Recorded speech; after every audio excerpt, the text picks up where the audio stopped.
Sick of being a slave to those filthy cigarettes? Me too.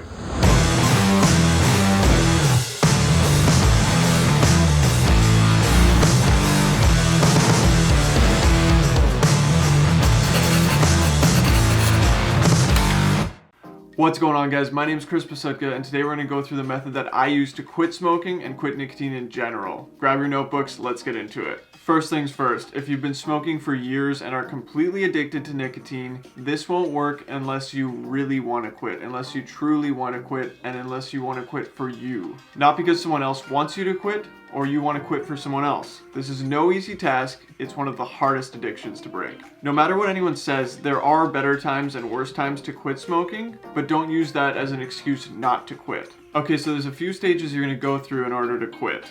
The first stage is what I like to call the countdown.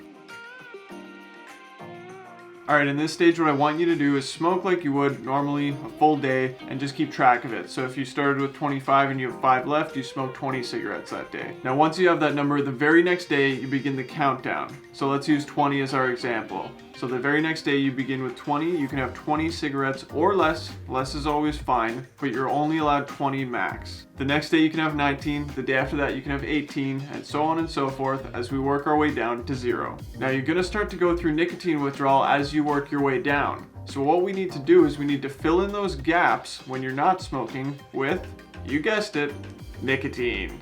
My personal recommendation is nicotine gum or nicotine lozenges. If you can get them in mint, that's an important detail. Oh, by the way, none of this is a paid advertisement. I am in no way associated with any of these products. There will be a few different levels of nicotine for you to choose from. I strongly suggest starting low. Those high nicotine levels are actually more than you would be taking in when you're smoking. It's kind of like they were designed to keep you addicted.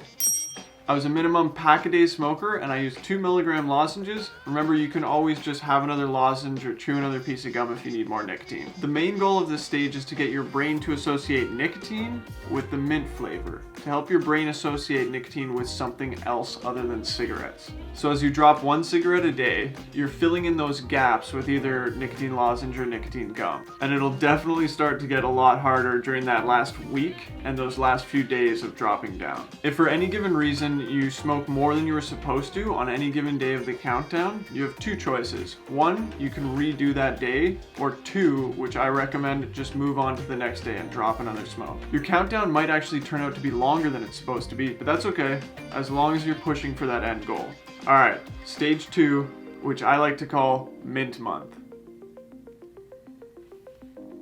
Okay, so this month is a little bit more relaxing. All I want you to do for this month is chew nicotine gum or use the nicotine lozenges, whichever you prefer, and use it as much as you need to. Your body will tell you when it's had enough nicotine. You'll know the feeling. The goal of this stage is to get your brain to associate nicotine and cravings with lozenges or gum, but more importantly, the mint flavor. And if you smoke it all this month, just start this month over or start another countdown depending on how bad your setback was. It's all good. Alright guys, here's the third and final stage, which I like to call married to the gum.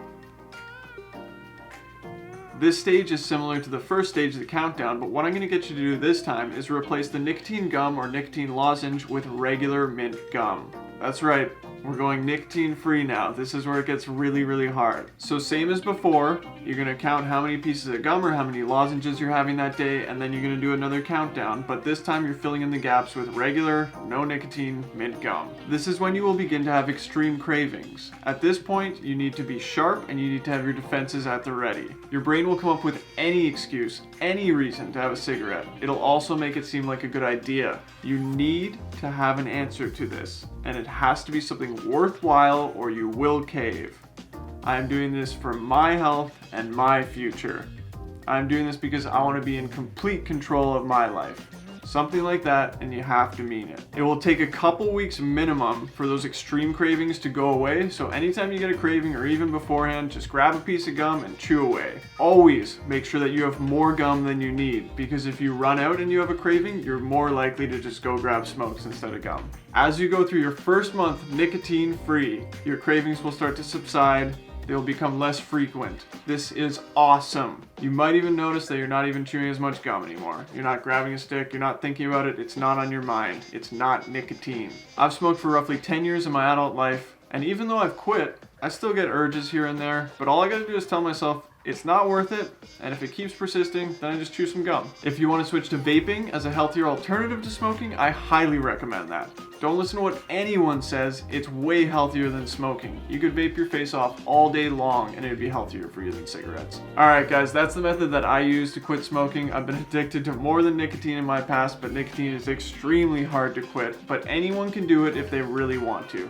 Big piece of advice, don't beat yourself up, lift yourself up. If you fail, try again. If you slip up, get back on track. The key to quitting smoking, or anything for that matter, is to never stop trying. I've been wanting to make this video for a while now, but I wanted to make sure I did it right.